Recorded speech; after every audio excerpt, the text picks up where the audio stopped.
Hello, everybody. Welcome to Voxel Viewpoint. Today we're talking about Watch Dogs Legion, and all three of us have played it today. It's me, Ryan, and we've got Lee and Derek. Going.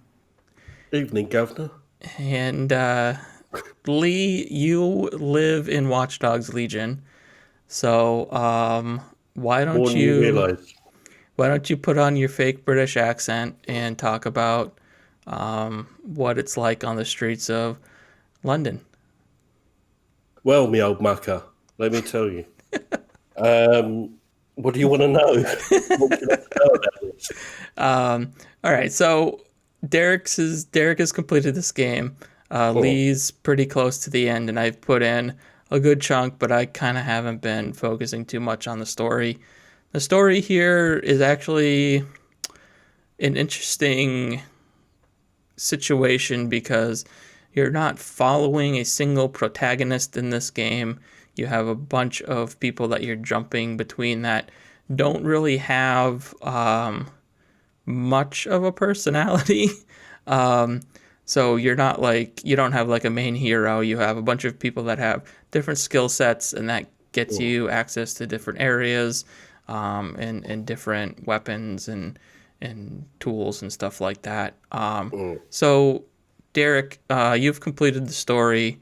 Um, why don't you kind of run through what's going on in cyberpunk not too far in the future cyberpunk London, and why DedSec is causing havoc in the city.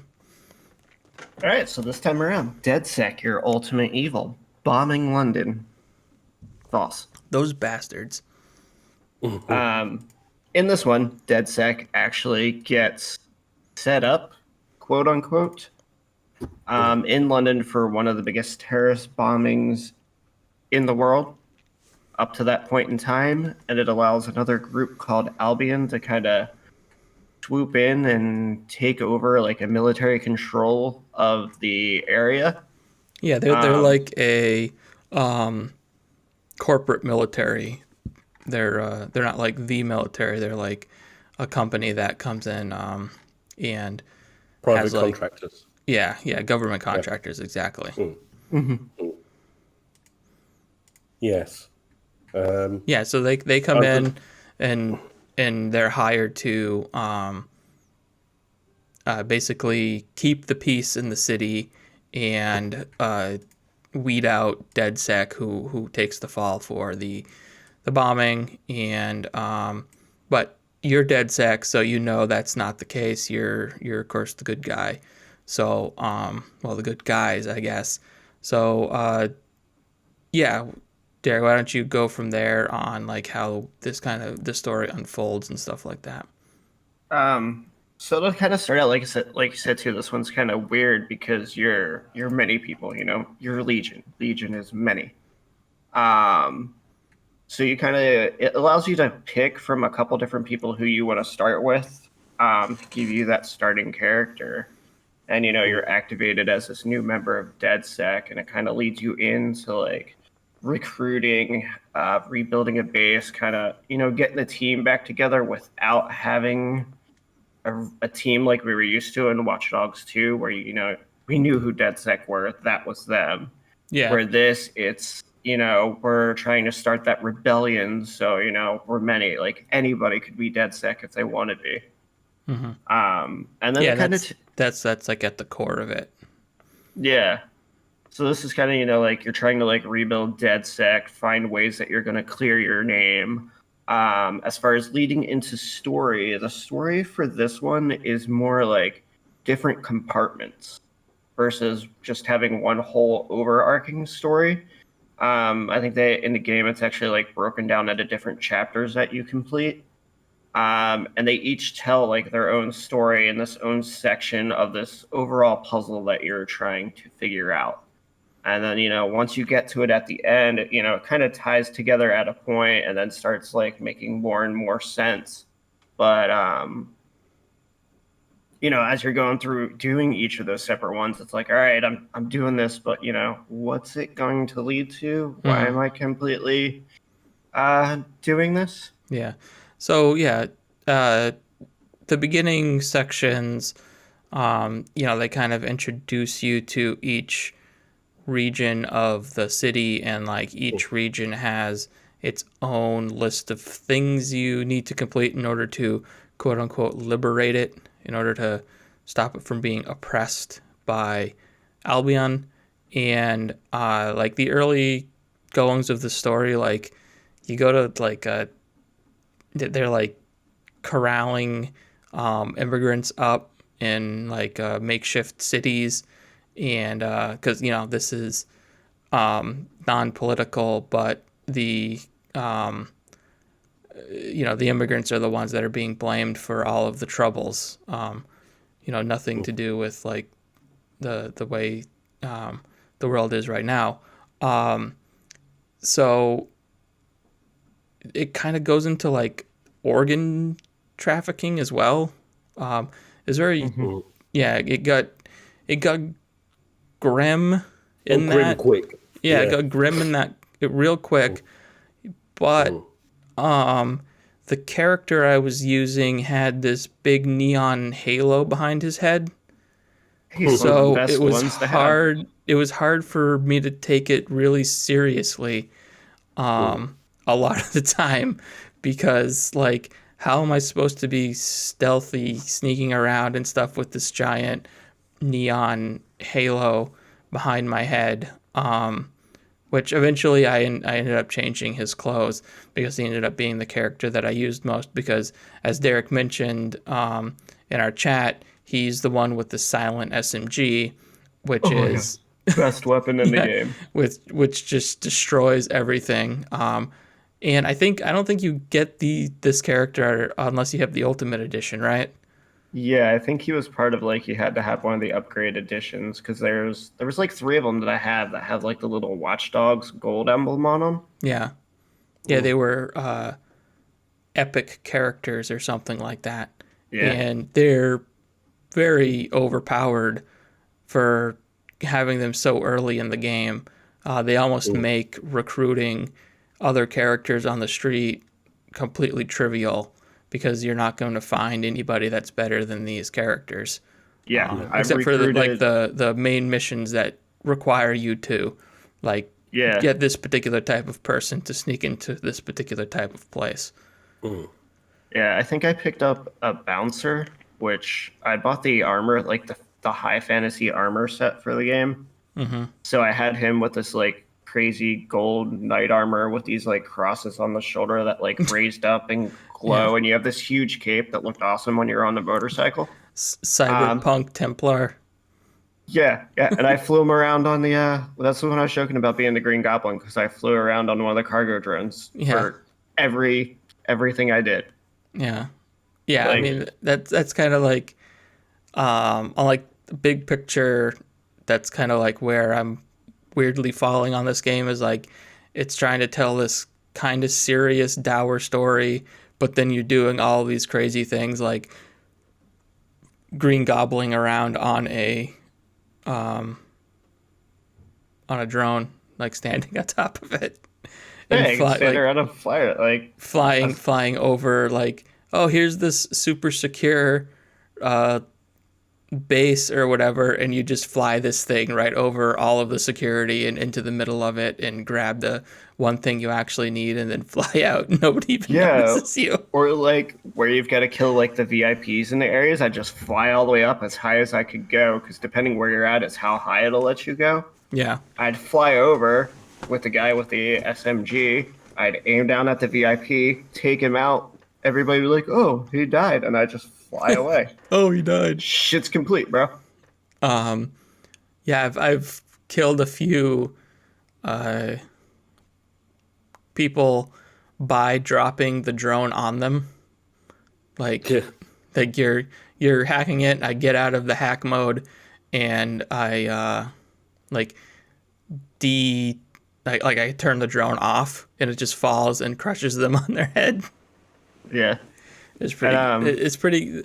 There's a lot of weirdness and wildness you can get in this game that kind of fits into more of like the early GTA Saints Row kind of open world hijinks more than like what we have been getting with open world games, where it's more like more strictly focused on the story, and it's all about world building and keeping everything a little bit Grounded.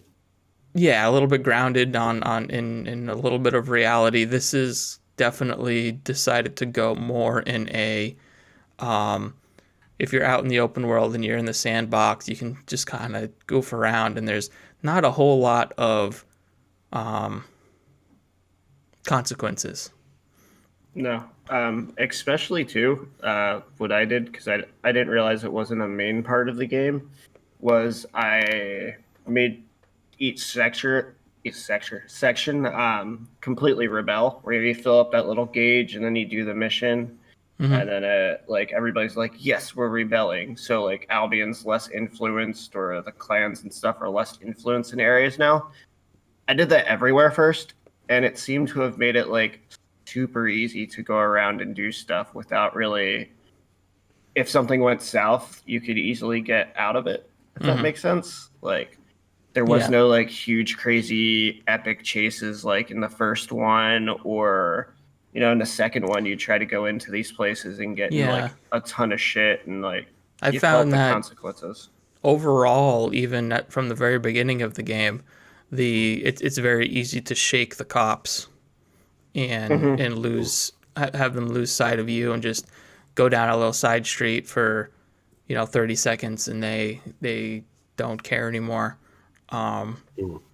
Yeah, and then even too, like once you like with the recruiting other members, once you get your couple key ones, as long as you have the lawyer to get you out of jail, or the police officer to get you out of jail faster, and a medic to get you recovered faster, like as soon as you load back in and you're partway through a mission, your other person's ready to go again. So you could just like cycle through these characters to like take out an area too. Yeah. Yeah, Does so anyone that's- not play on permadeath? I did not play on permadeath yet. No, that would be more interesting. Yeah. I think that's where it would shine. Maybe upping the difficulty, playing it on the. Was there a difficulty meter, or was it just a permadeath option? I think it's both. Yeah, I think there's a So difficulty. I think if you really wanted like that hardcore, like really thinking about what you're doing experience, turning on the permadeath, and then upping the difficulty of the game past normal. Yeah. See what it does. Yeah, I think that if that's what you're going for is, but if you just want a goofy sandbox to joke around in, then it defaults to normal and permadeath off. So that's kind of the way they wanted you to play it. But yeah, it is possible to, I guess, tweak some of that to make it a little bit more difficult. And I don't know what the difficulty increase would actually do, because it doesn't seem like maybe enemies like respond to seeing you quicker or something like that, and like maybe they're a little bit more difficult to take out. I wonder what the actual difficulty increase does.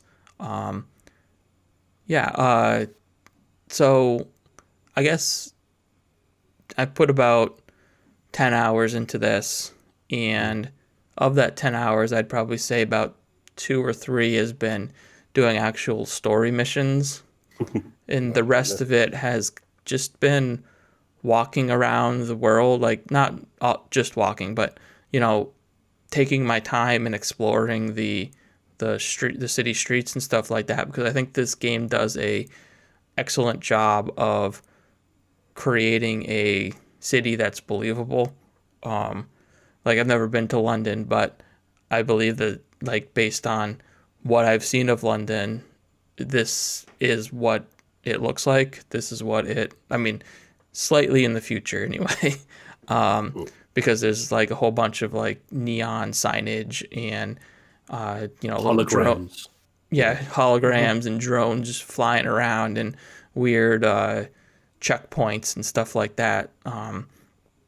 Yeah, But because Lee, didn't you say you were from that area? So you kind Yeah, I was of. born there. Yeah, yeah. not And literally right there. That would be dirty. were you born on the big Ferris wheel? It's not a big Ferris wheel. It's the London Eye. We've I been knew through this this. was gonna come up. Oh god, we got a huge text screen about the big Ferris wheel. Yeah. So that's why that's so funny to me and Ryan. Well, there's a whole mission about you have to liberate the big Ferris wheel. Like me talking to you about the big green copper woman with a torch. Yeah, she's. It's not just. It's not just a Ferris wheel. Oh, anyway.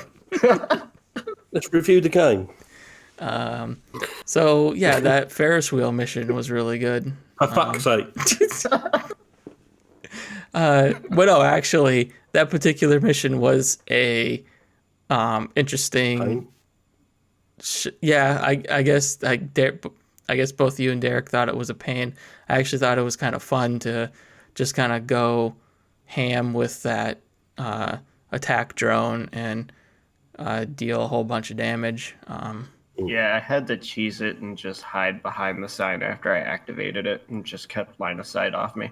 Yeah, I just stood out there and I got close to dying, but I ended up just being able to stay out there and take everything out. I thought it was that particular part of it. I didn't think was very good. That end where it was just wave after wave of other drones, but the beginning of it where you're like taking out the guys on the ground and stuff like that was a lot of fun. Yeah. That's the sort of GTA mission we've moved away from. Yeah. And quite rightfully. Yeah. Yeah. Those sort of gimmicky ones. Yeah, and like I wouldn't care for it if it was like every 5 missions was exactly that or something. Like I'm hoping it's just that one mission and they have more variety than that for the other things, because that was like a final mission for that zone or something like that, right? Yeah, I think so. Yeah.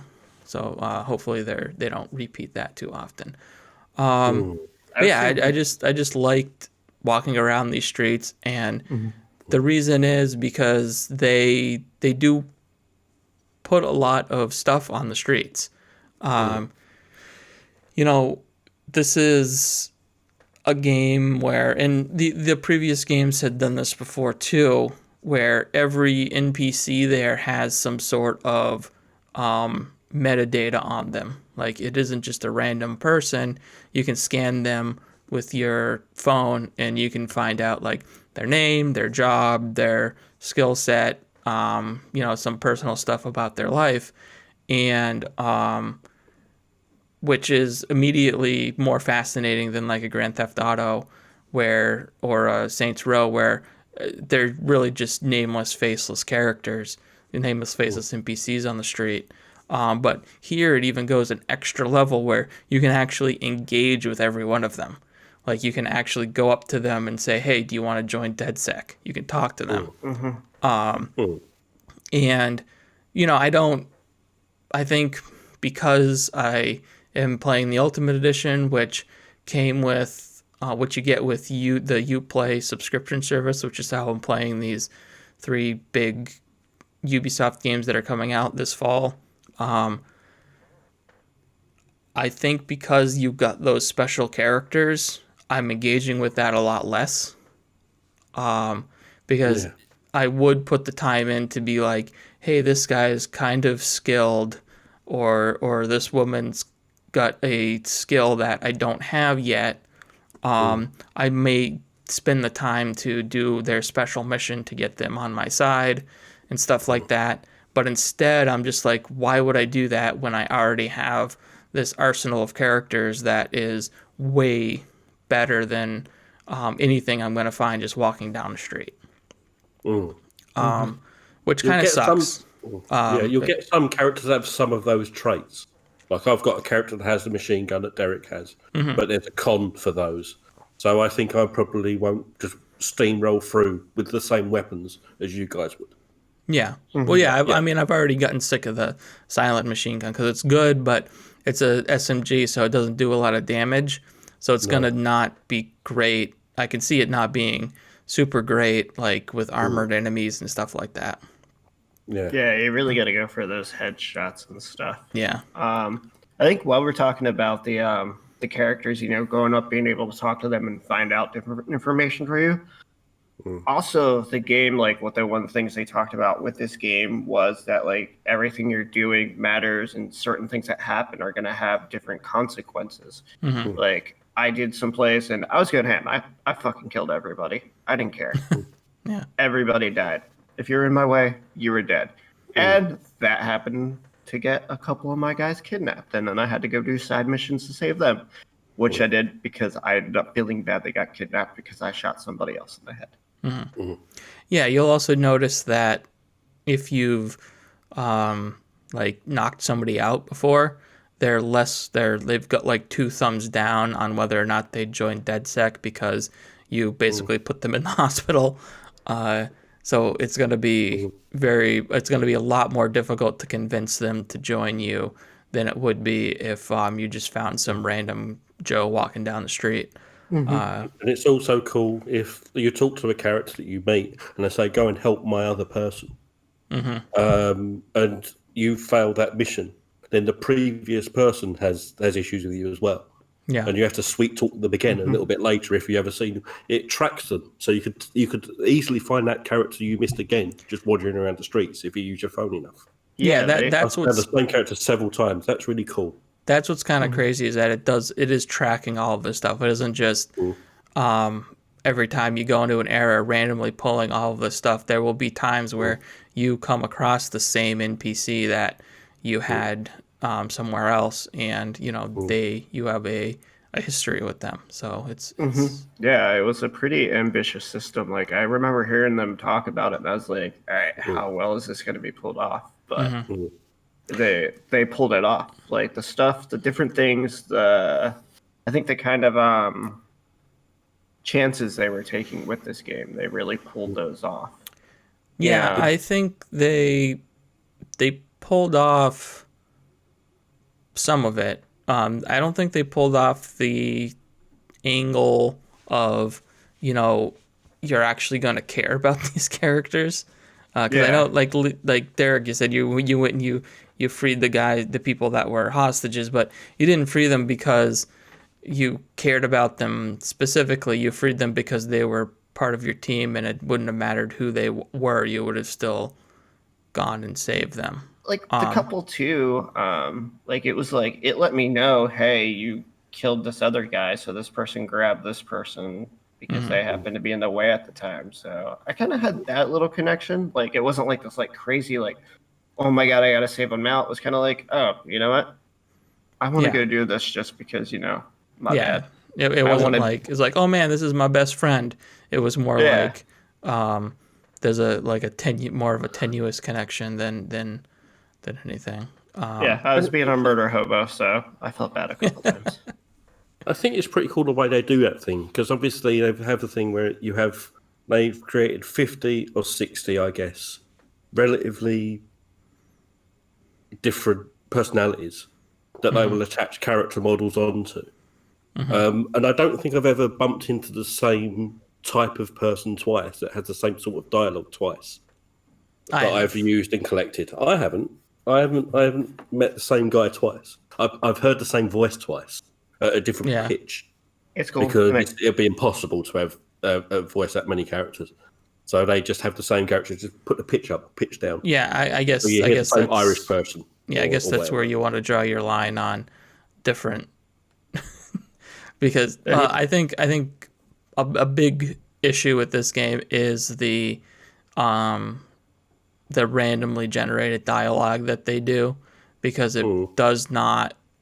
There's so many instances where it does not fit. Like, back to this human trafficking thing. Like, I completed that mission and I was still in that hellhole, and it goes ding, completed the mission, and my guy goes woohoo in the middle of this dungeon where they're cutting organs out of people and selling them, and it's like, okay, maybe you could have put in a little note in there that say don't use the woohoo Yeah. reaction in the human trafficking dungeon or something like that. So there's that, and then there's like parts where the dialogue you're actually engaging in doesn't piece together right. It doesn't sound like you're really responding to what the other person said, because the other person is a scripted character. Like, they're always going to be that person, and then your character's response to it, because it could be any of these 60 characters, 50 or 60 characters, doesn't always reflect like the personality and the reasonable, logical response, in my opinion. Anyway, there's been a couple of issues I've had with that, which is probably another reason why I'm steering less away from the story and more to just kind of goof around in the open world, because there's a lot less of running into that kind of. It's not even Uncanny Valley. It's more like way below you'd even get to Uncanny Valley. I think the best character is Bagley. Like, if it wasn't for our good old AI buddy, I don't think I would have liked the game as much. Yeah, he does have some all right lines. It's not Gladys level, but it's okay. Exactly zinger. Yeah, he's kind of cringy, but you laugh at him being cringy. Yeah. They are managing to ride that line between unknowing AI and kind of knowing AI. Like, he's trying to craft a joke, and then it comes out and it's just awkward and weird. Yeah, I think that's that. Like I said, the actual scripted characters I think are decent, and it's when you then throw in this proc gen nonsense that is when it starts to kind of fall apart. Which I'm not sure, like, comparing that to like the craziness of the open world, like, maybe in a weird way it all kind of works together. You know, like it makes sense that the character would be talking weirdly because all these wild and crazy things are happening in the world as well. So it might not have been intentional, but it's just the way that it turned out. I do find it amusing whenever you kind of do a mission for somebody and you complete that mission, you go back to talk to the person how quickly they decide they're going to throw away their old life to go and live in a subway station. Oh yeah, they're I think I'll do that, and then they trot off down the street and they're already there. That's like a really good idea. They're super excited to join DedSec. Everyone is. They're so hyped. Yeah, like, I got your car fixed for you like you asked me to. So do you want to like blow up the paramilitary police? Do you want to throw? Yeah, let's do it. Yeah, woo. Yeah, I'll do that. I don't got nothing going on Friday night. Like, they decided to go to a different coffee shop today. But I think I'm gonna try something new on the menu. I'm gonna get I'm gonna get it with skim milk, because I'm looking out for myself. And there is some weird that there, if you look up read some of those letters and sorry, this is different game, different same company, different game. We'll save that for another time.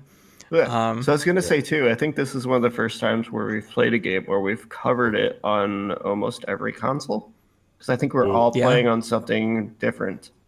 Yeah. So Derek and Lee, you've both played it on both last gen consoles and next gen consoles. Lee on Xbox and Derek on PlayStation, and I've been playing it on PC.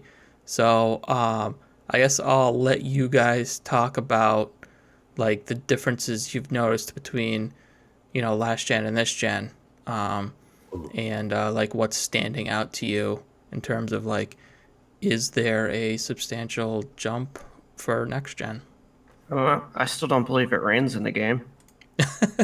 Yeah, they took that mine, out of the PlayStation version, I guess. mine hammered down.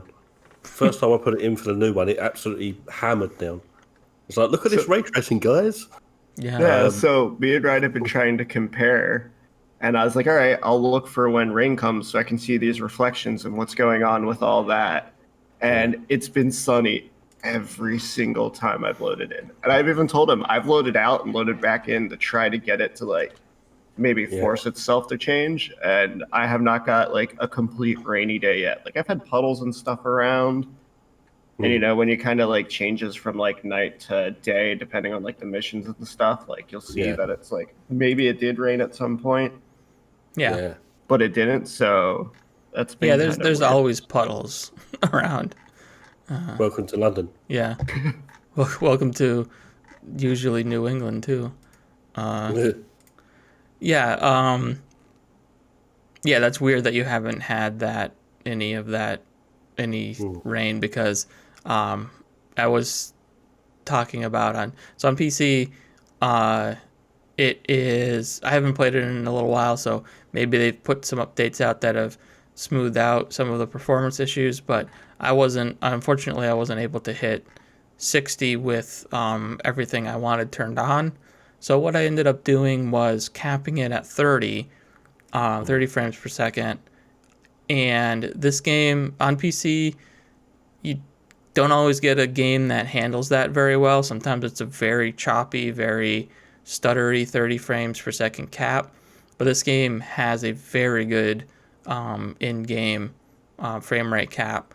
And I did that, and I turned literally everything up to is the max it can go, including like all the textures, all the details, and the ray tracing, which makes the game look pretty phenomenal, especially when it's raining at night with all the neon signs and car lights reflecting in the puddles and reflecting on like the windows of the buildings and even like the windshields on the cars and stuff like that. It looks stunning, honestly, which is probably also another reason why I'm really enjoying just walking around the city as opposed to just hopping in a car or using fast travel. And as far as I know, you guys on console have gotten some of those upgrades, like the ray tracing, and I believe you guys have gotten better frame rates as well, right? Mm-hmm. Yeah, yeah, very much so. Yeah. So, do you think the ray tracing is like significant improvement, or do you think it's a little bit overhyped, just based on this one game? Because obviously it's the first one. There's probably going to be better and worse examples going forward, but. Oh, sorry. Yeah, I think with this one, because I put at least half the game into playing on the PlayStation 4 Pro, and then the second half I played on the PlayStation 5. It was pretty much an even split of time in there. I've noticed the difference that the ray tracing makes with how certain things look. Being able to see the puddles and stuff like that, and different like the way lighting was. It definitely makes a difference that you can tell across generations. Yeah, so same here. I could see the difference of the faking of something that resembles ray tracing in the previous generation version. Yeah. And actually making it work and kind of shifting it around. It is a significant shift up, I think. I'm very impressed with it, actually. I didn't think I would be. I'm kind of cynical about that sort of stuff. It's like, do I need it? Yeah. But it just makes it feel so much more lived in. Yeah. I think, and the load time changes. Oh my god! I think Jeez. that's been the biggest shining point of moving into next generation so far. Is just into the game loading between things, especially like when you switch characters in this game, it brings you to a loading screen and you've got to wait through that to load. Mm-hmm. And it was a bit slow on like even on the PlayStation 4 Pro. It took a bit to where jumping to the 5, it was like at least half the time. I haven't got to record times like I did for Borderlands in comparison to stuff, but with this, it was at least half the time. Like, I couldn't do what I normally do during loading screens, checking messages, throwing stuff up, looking at the group and stuff like that. Like, no, I can't do that because it's like, boom, you're back in here. Yeah, I fast travel a lot in this one to get around, and that is less than 30 seconds. It's straight in. Mm-hmm. It's like really impressively quick, and it was quite a drag to want to. I used to travel around using a lot more the auto drive because it's like having to go to individual stations seems to take a long time before. Yeah. But now I'm quite happy to use it. You're straight into the thing, out in about 20 seconds. Yeah. So yeah, you do notice a difference a lot. Yeah, that's actually one thing I wanted to quickly mention was the fact that the fast travel locations are subway stations and not just a whole bunch of locations on the map. You're kind of like limited to going to a specific region, and then going to your destination from there. And this is kind of like a thing that some games do and some games don't. A lot of games, they just give you like the destination directly to where you want to go. Others make you travel a little bit from your fast travel location. And I think this game, going into what I had said before about just enjoying walking down the street and having something to do as you're walking down the street, as opposed to some games where if you're just running through the open world, there's really nothing to do. And I think this game does a pretty good job of filling in that space between that subway station and the destination, where you don't always have to just hop in a car and drive the rest of the way. If it's just a couple blocks, I'm more inclined to just hoof it rather than jack a car and drive, just two streets down or something like that. If it's a long hike, I'll take a car. But if I see some things along the way, like there's a tech point to pick up, or like a spot I can investigate or something like that, I'll do that along the way, and then I'll make my way to the mission. Yeah, I didn't realize there was other fast travel points besides the main base until I was almost done the game. Wow. I was either flying around on my drone, or I'd hop in and use the auto drive, which fucking worked pretty damn good for this. Every now and then, if you got stuck behind the line, you could so was the zoom drone around. But it was fun going around. I'd always get I'd look out, like you said, you're looking for these different things that you can grab when you're going around. So I always kept a drone with me because that was the easiest way to get to half of the stuff they have out there. Oh yeah, having a drone to actually get what you need is definitely the way to go. I found out about those fast travel points on accident. I went to I was like, okay, what is this icon? When I was really looking at the map, and I hit it, and I fast traveled. And I was like, oh, fucking idiot. Yeah, I don't think there's ever a point where it actually pops up and says, "Hey, these are the fast travel points." It's just, I think it's something you need to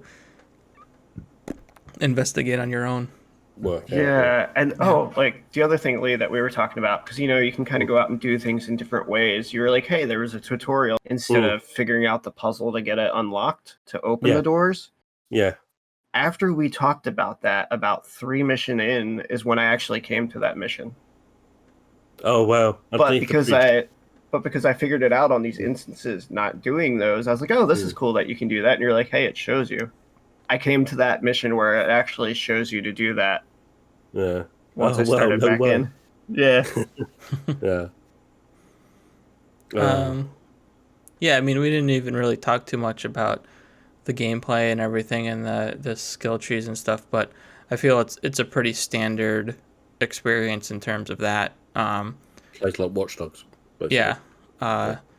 In fact, I think personally, I think the going around and getting those tech points to unlock those things, you kind of run out of stuff to unlock pretty quickly. That's interesting.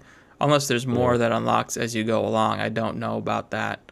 Some of the stuff has the upgrades, and they can be a little costly. But Yeah.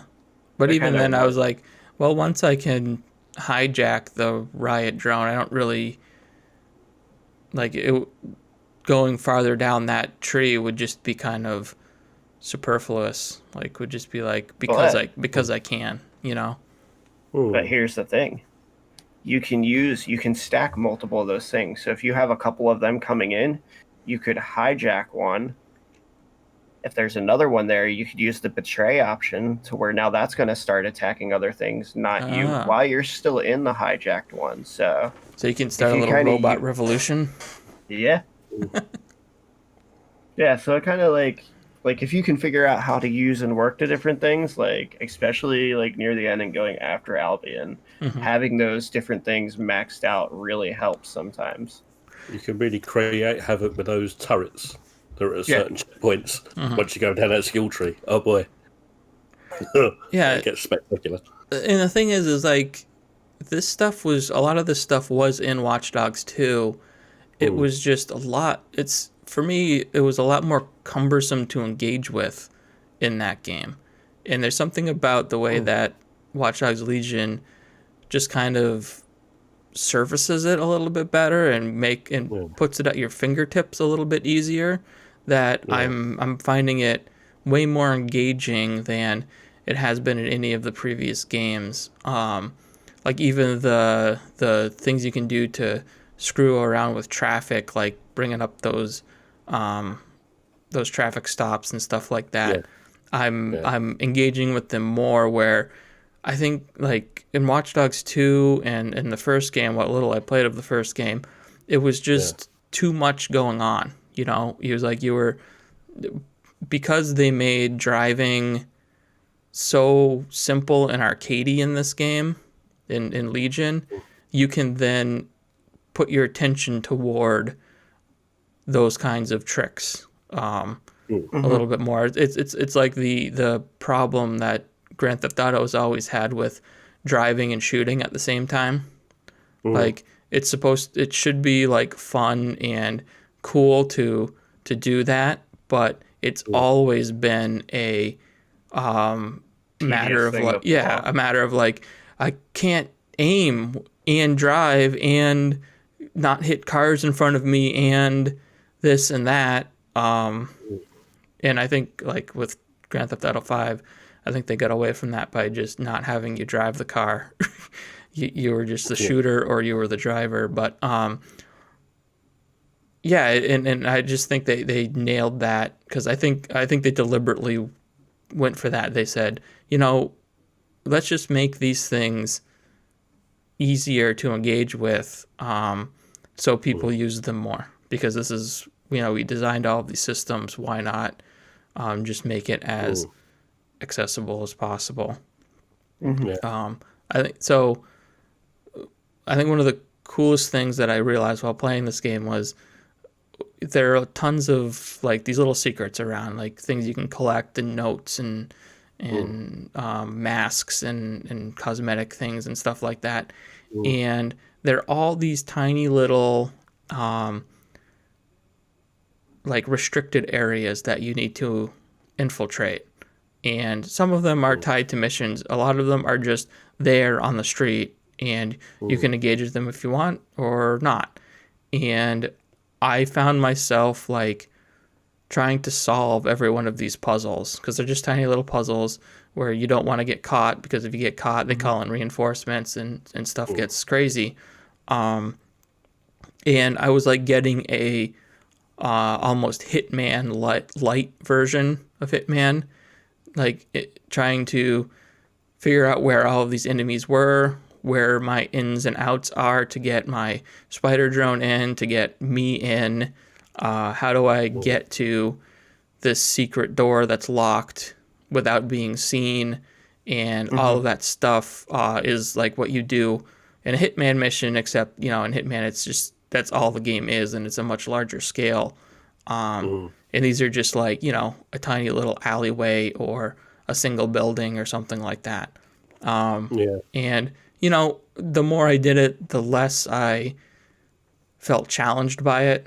Like eventually I was just kind of walking through the middle of these places and not being seen by the like 10 guards that were in each building or something like that. But it's something to do that's more than just walking up to a treasure chest on the map and opening it up or something like that.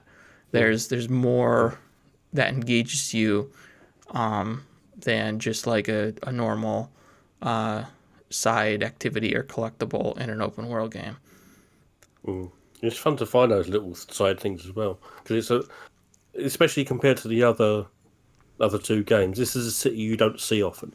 It's a very layered city, lots of like old decrepit alleys that nobody really uses and stuff like that you would never normally see in maybe a lot more open game or a more gentrified game, like the Chicago of the first one, or the open. Was it like San Francisco? San Francisco. You want to talk about gentrification? No, but that's more wide open, so you don't get a chance to explore and find the nooks and crannies of that. There's all sorts of horrible little underground sections and under bridges and side alleys, and gardens and all that sort of stuff. Yeah, so it's fun to go around and find all that. And they do. Nonsense. They don't just throw like a thing in the alleyway. There's always like a tiny little puzzle that you have to solve, like a door you have to unlock, or like there was something I had to dive underneath a dock and swim through some questionable looking water to get something it's that all was questionable here. Yeah. It's exactly as brown as it looks in the game, I'm telling you now. Yeah. And with puzzles, Disgusting. one thing I'm glad they kind of like cut back on some was the ones where you have the time limit as soon as you turn the piece. I only ran into like a couple of those. I hated those in the second one, and they used it in everything. Yeah. So you're trying to like frantically figure out these. And this one, some of the puzzles, they did it on a bigger scale because you'd unlock one side, then you'd have to go around to the other side, and then like they'd have you use their drones a lot and go up and down and kind of all over. So I'm glad that wasn't as dominant as a part of doing these different puzzles as the first one was. I think I did like 2 or 3 that had it in there. Yeah. Overall, I guess it's like they doubled down on like refining their world, the way you engage with it and stuff like that, and maybe took some steps back on the storytelling because there really isn't strong lead characters, and because of that, I think just in general, no matter what happens in the story, the stakes are going to be a little bit lower. Even if it is like the whole world is going to die, if you don't really care about any of the characters that are engaging with that, then you're automatically kind of thinking, oh well, world's dead. No one. There was no one there I cared about anyway. So. See, I quite enjoyed all that stuff, all the story stuff, and the extra stuff, the extracurricular stuff you find around, like the pirate radio stuff, where you hear people talking about how the world's going to shite and stuff like that, and the notes, some of which is not fantasy. If you read some of the darker stuff that's in that, that's not necessarily kind of fluffed up for games. I think that's probably something that resonates more with me because I recognise a lot of the stuff in there. I think from the outside looking in, it's probably a little bit kind of.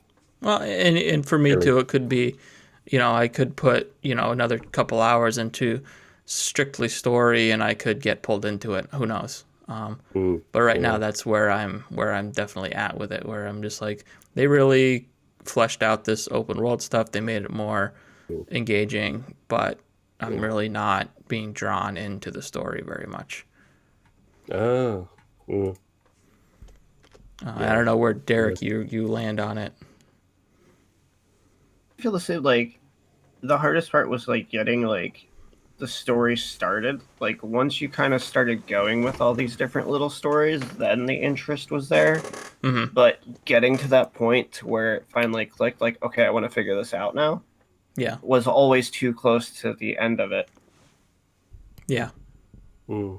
Yeah, that's what I'm hearing from a lot of places is like there's a lot of momentum at the end, but it takes a while to get there. Mm. Yeah, and I felt like for like the actual end of the game, I felt it was maybe a little rushed.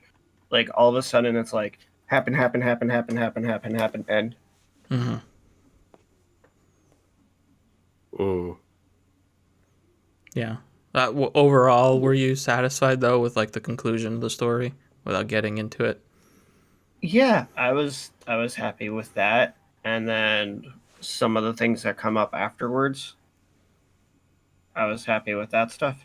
Does it throw you back into the world?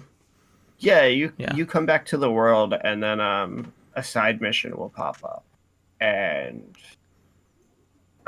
because of how it kind of ended and like what that side mission was pertaining to, Mm-hmm. I was like immediately right on it trying to figure it out. Mm-hmm. Because it's pretty lengthy. Okay. As far as like you've got to go find a bunch of different stuff. It's not a end of Red Dead Redemption 2 lengthy, right? Right. Not that long. It's Not just like you're not kind of an entire epilogue worth, like an entire game's worth. yeah. You're just trying to find some spots kind of all throughout the map and all, and piecing some stuff together. Mm-hmm. And I really like that. I think it was a really good touch that they added in there. Like you'll kind of understand when you do it. Cool. So it's definitely something to watch out for. You know, if you complete the game, let it load you back in. Check your side mission list. There's gonna be one that you want to do. Mm-hmm. All right. Cool. Mm. Yeah, we've gone on for this for quite a while, but we had a lot to talk about, which is good. So is there anything else you guys want to touch upon before we wrap it up? Where do you think this stands in the three? Because we've all liked elements of some of them, but not of all of them. Yeah, The previous ones. this is definitely my favorite. Yeah. I think the characterization in the second game was really good, but I didn't really enjoy actually playing the game. But this, because they've made playing the game a lot better, I'm overlooking the fact that I don't think there really isn't any characters, and I'm not really being pulled in by the story. I'm overlooking that to just have some goofy fun in an open world. Yeah, I think for the series, as far as like mechanics and gameplay, this is my favorite one. The second one has my favorite set of characters, and the first has my favorite story. See, the first one for me, although I like the gameplay of the first one, any stakes that the story has lost because basically it's a dude doing a John Wick and everything's just getting in his way. The second one, I didn't feel there was any stakes. You was just having a ball with your kind of viral mates. I think this meets in the middle. For me, I think probably I'm going to do a Ubisoft now. And not talk. I think this probably resonates with me a lot more, and I feel the stakes that maybe kind of not a lot of people would. I think, I guess, well, that you guys won't. The story, I mean, the characters not so much, but I feel like with the private security force and the stuff like that, there's more stakes within the world that make it work more, make it kind of. Unlike the second one, not as strange when you have to actually go in lethal and stuff like that, for instance. I just think it works better as an overall tonal game. Yeah, that was always weird in that second game where you were just these happy-go-lucky teens, and then you could whip out a machine gun and start shooting everybody. You just didn't want to. Yeah, they were too light-hearted. Yeah. I know I had a quick last question for Lee, since this is based on your side of the world there. Tying into different aspects and stuff, how well did they do? Like if maybe any little touches of like touching on what's going on over there, or just like culture aspects, maybe, if that makes sense. Oh God, that's another podcast entirely. There's some stuff that's heightened, like the idea that it would use a false like Albion, but the use of the word Albion says something that ties into stuff like Brexit and nationalist stuff. Because obviously, do you know what Albion is? Yeah, it's the world of Fable. No, yes, that also. Albion is kind of traditional, what we used to call Britain, and now it's just archaic. Now we don't use it, but it's a hark back to nationalism and traditionalism and stuff like that. All that sort of stuff's pretty dark and weird, and tied into where we are now with kind of the reasons why some people want something like a post-Brexit thing. That's something you can get into. That's a whole different podcast from different people that are willing to have different sorts of email addresses that stuff goes towards them. Aliases. Yeah, but stuff like private security and stuff isn't that far. I mean, they've been trying to privatize prisons for a while now. That's a little bit strange. Oh well, welcome to a lot of the notes and the podcast stuff you hear is based on actual real situations. Like you hear about stuff like Windrush and stuff like that. And if you want to look into stuff like that, and it's like that's a lot of stuff from the 60s dealing with race and immigration and stuff like that. That's actually all real. So that's not fantasy, some of that stuff. So that might make it seem a little bit darker when you read it next time. Yeah, that stuff's all good. The actual kind of good, bad, but good and accurate. I don't feel like there's any, let's say, we'll call it Mockney, which is kind of when kind of other countries try to do England, and it's like a bit England, you know what I mean? It's like, all right, mate, sort of stuff. It does feel kind of like it's naturalistic dialogue and stuff like that, believe it or not. It doesn't feel like hammed up. So that's pretty true. And the city is mostly spot on. There's some areas they move around, literally move wholesale and plonk in a different part of the city for kind of, I guess, district effect. Like there's a big museum that is right plonked in the middle somewhere, which is actually a different part of the city, but it works better because it works as part of the story they're trying to tell within that. But that's also very accurate, apart from those a couple of bits that they move around. Pretty much, it's a slightly futurized version of that. And those grotty bits are as grotty. When you go into horrible back alleys. Yeah, sometimes it's like that. It's still like that now. And you could have that next to a shining tower block. That's very kind of, yeah, that's not dramatized for effect. Like sometimes some of it is very run down next to something that's very expensive. So, yeah, unfortunately, it's apart from the futuristic stuff, you're probably looking at London. Yeah. Have fun, guys. Yeah. That seems like a pretty fun city. You know, I'm having a lot of fun blowing stuff up and shooting people and attaching spider drones to people's faces and driving around on my my package drone and dropping it on people. You know, London stuff. That's because you're OP. I'm not OP. I can get arrested for anything. Well, maybe you'd understand the current situation a little bit better if you were OP, Lee. I need the glowing crown, is what I need. Yeah, Absolutely. You definitely need the neon halo. That is accurate, actually. Yeah. That's quite the fashion item. Yeah. These days in London. I knew it. Yeah. All right. Yeah, I think that'll do it for Watch Dogs Legion. That's on PC, all sorts of places. PC, PlayStation 5, PlayStation 4, Xbox One, Xbox Series X, And yeah, I think overall we're pretty positive on it. Not has a couple issues here or there, but overall I think it's a pretty good game. And yeah, They finally got it. yeah, they took 3. 3's the charm. Now we'll see what they do with 4. Yeah, so thanks guys for hanging out, and we will see you next time. See you later.